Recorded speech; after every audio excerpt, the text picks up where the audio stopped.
Bonjour, je suis Joseph Eskenazi. Bienvenue dans ces 3 minutes de l'inconscient. Nous allons voir aujourd'hui comment écouter ses rêves sans les interpréter trop vite et sans tomber dans les clichés symboliques. Alors, première règle, ne pas chercher le code. Un rêve n'est pas un livre de symboles. Il n'existe aucune table universelle où, par exemple, eau égale émotion ou serpent égale sexualité. Le rêve parle un langage personnel construit à partir de votre histoire. Écouter un rêve, ce n'est pas chercher un code, c'est accueillir une vérité intérieure. Deuxième règle, notez le rêve très tôt. Les images du rêve s'effacent très vite, très très vite. Les noter permet de garder la trace du ressenti, du climat, du mouvement intérieur.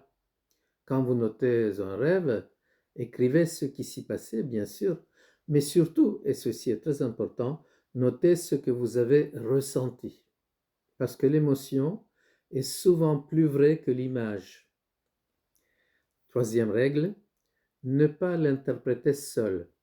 Le rêve ne se comprend jamais par soi-même. Il se déploie dans un échange, dans une relation.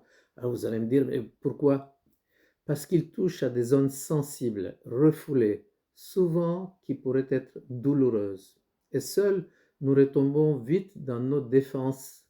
À propos, j'avais fait une vidéo sur nos mécanismes de défense dans cette série, Les 3 minutes de l'inconscient, que vous pourrez également regarder à ce sujet. En analyse, le rêve devient une voie directe pour entendre ce qui n'a pas pu se dire autrement. Alors voici une métaphore. Imaginez que votre rêve soit un messager qui frappe à votre porte la nuit. Il apporte un message important, mais il parle dans une langue ancienne, symbolique, poétique peut-être.